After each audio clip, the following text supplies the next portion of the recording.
Listen up, because A Knight of the Seven Kingdoms has dropped a new episode early, and we're here to break it all down. Just 2 days before the Super Bowl, the gods have gifted us an episode that sets the stage for one of the most epic battles in Westeros history, a battle featuring only 14 people. How can something so small feel so monumental? That's the magic of storytelling, and this show delivers it flawlessly. In this video, we're diving deep into all the Game of Thrones connections, analyzing who's fighting on each side of the Trial of Seven, uncovering clues about the fortune teller's true identity, and exploring why Dunk may have never been knighted at all. Before we get started, we want to remind you that we write, edit, and produce these videos ourselves. Every like, subscribe, and comment helps us grow, so follow and subscribe to our channel, Movies and Series Reset. And yes, we apologize for the sound. Our microphone had an unfortunate encounter with what we're pretty sure was a direwolf with a taste for expensive equipment. The episode opens with what looks like a starry night sky, fitting for a hedge knight like Dunk, who often sleeps under the stars. He even asked Tansel to paint a shooting star on his shield. But as the camera pans down, we realize these aren't stars, they're torches reflecting off the grim stone walls of Ashford Castle's dungeon. Last episode, Dunk laid hands on Prince Aerion Targaryen, and by laid hands, we mean he gave him a beating he won't forget. Prince Aerion, son of Mar and grandson of King Daeron II, was furious that a commoner would insult the Targaryen name by performing the legend of Serwyn of the Mirror Shield, a tale of a knight slaying a dragon. Since the Targaryens see themselves as the blood of the dragon, Aerion took this as treason. In the book, Dunk admits he doesn't know what came over him. He saw a girl in trouble and acted on instinct. Now, he's paying the price for roughing up a prince who's ninth in line to the throne. One of the things we love about this show is its attention to detail. Last episode, Plummer mentioned rain might be on the way, and what do we see as Dunk looks out his cell window? Rain and a rat. But unlike the rats in King's Landing, Dunk gently pets this one. Having grown up in Flea Bottom, he knows what it's like to be at the bottom. It's a small but powerful moment. Rats were the disguised blood and cheese used to infiltrate the Red Keep. After their tragedy, King Aegon II ordered every rat catcher hanged, and more cats were brought into the Red Keep. So that cat Aerion threw down the well, maybe it's a distant ancestor of those cats.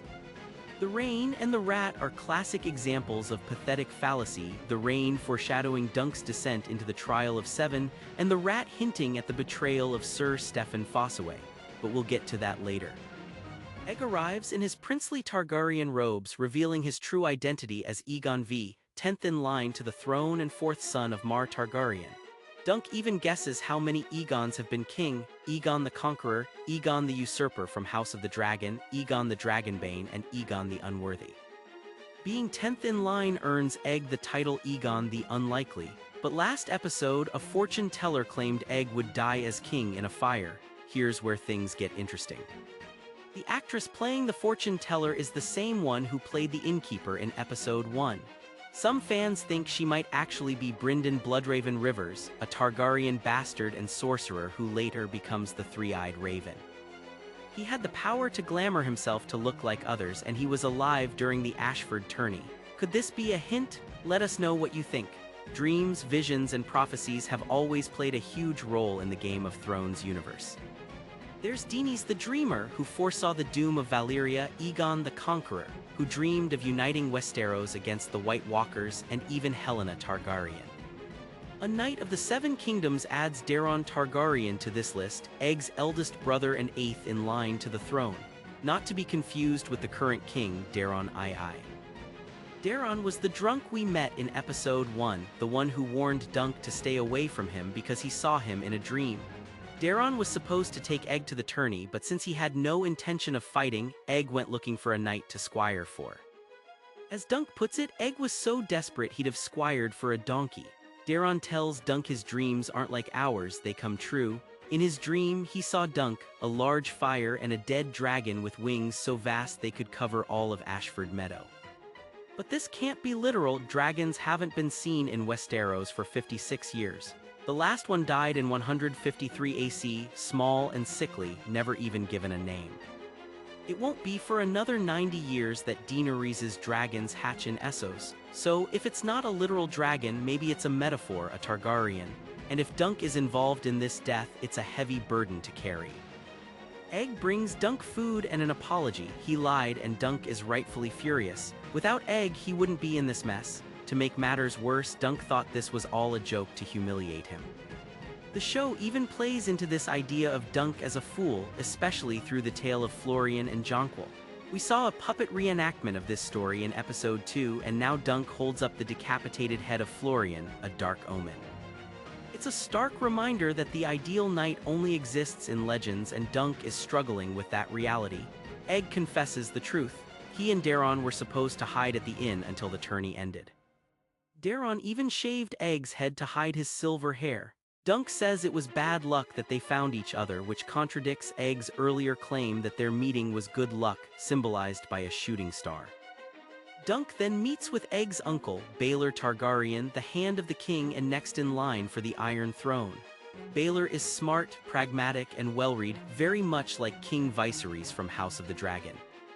He doesn't rush to judgment, unlike some kings we've seen. There are small details here that reveal Baelor's character. He's surrounded by books showing his dedication to knowledge. He's calm even when Dunk raises his voice. Most importantly, Baelor puts justice above family. He could have executed Dunk based on Aerion and Daron's testimony, but he doesn't. Instead, he informs Dunk of his right to a trial by combat. However, Baelor's hands are tied. Dunk did lay hands on a prince, and the last person who did that lost a hand. Since Dunk used both his hand and foot, he'd lose both. This is why Baelor suggests a trial by combat, letting the gods decide. The next scene shows Lords Ashford, Tyrell, Baelor, Mar, and Aerion holding court over Dunk. Aerion, disrespectfully smashing walnuts, thinks he can refuse the trial by combat, but Dunk can only be denied if Aerion withdraws his claim. Instead, Aerion invokes the Trial of 7, likely assuming Dunk can't gather 6 other knights by morning. Baelor's hands are tied again. It's Aerion's right. And let's not forget Lord Ashford kneeling to pick up Aerion's nut. Some things you just can't unsee. Mar is clearly displeased. This puts Aerion in danger and forces members of the Kingsguard and even Mar himself to fight. Once dismissed, Dunk laments his fate, asking his horse if he's going to die. Last episode, Egg mentioned his father thought talking to horses was useless because they're stupid, but Dunk isn't giving up yet. Enter Sir Raymond Fossaway, Dunk's bromance buddy. He's heard the story of Dunk beating up the prince, and inside we see his cousin, Steffon Fossaway, eating an apple, the iconic fruit of House Fossaway. Last episode, we heard Steffon has no chivalry, so it's surprising when he claims to have seen what Aerion did to Tanselle and wants to fight for honor.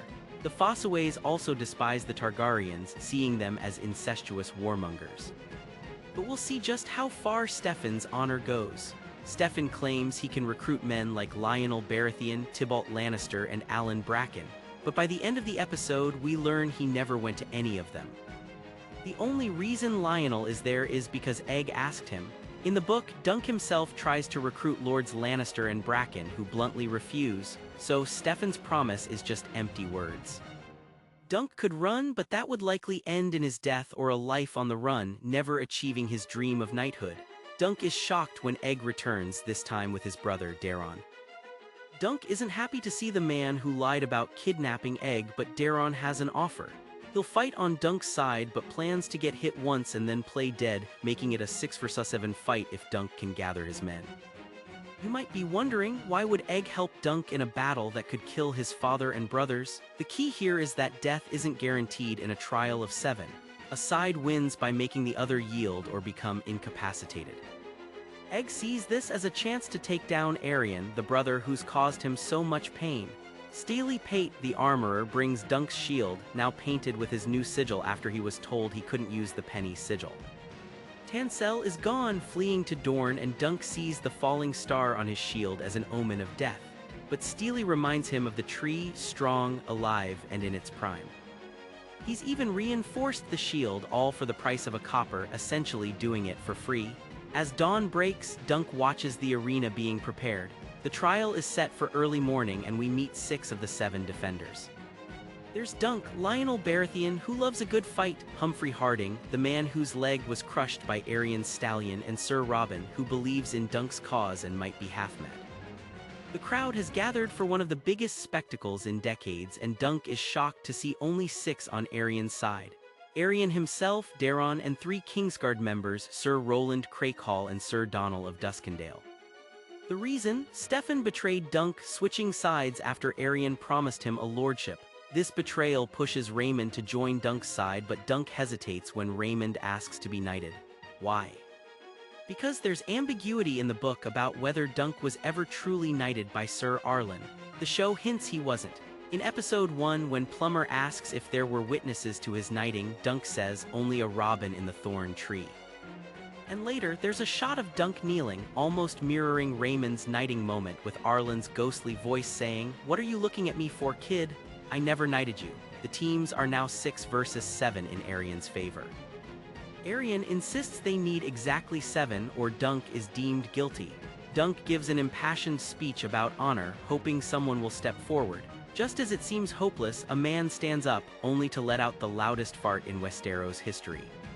It's a perfect balance of tone, blending humor with high stakes. When all seems lost, Prince Baelor arrives to fight for Dunk. The crowd erupts as the Game of Thrones theme plays in full. Baelor believes Dunk is doing what any true knight must, protecting the innocent. His arrival changes everything. The Kingsguard are sworn to protect Baelor, so they may have to focus on others or yield. Daeron won't harm his uncle, and it'll be interesting to see if Mar or Aerion strike at him. The end of episode 4 is just the beginning of episode 5, the epic trial of 7. Who will live, who will die? And will Dunk prove his innocence? We'll have to wait until next week to find out. Follow and subscribe to our channel, Movies and Series Reset, for more reviews and deep dives. Until then, remember, great stories are worth fighting for.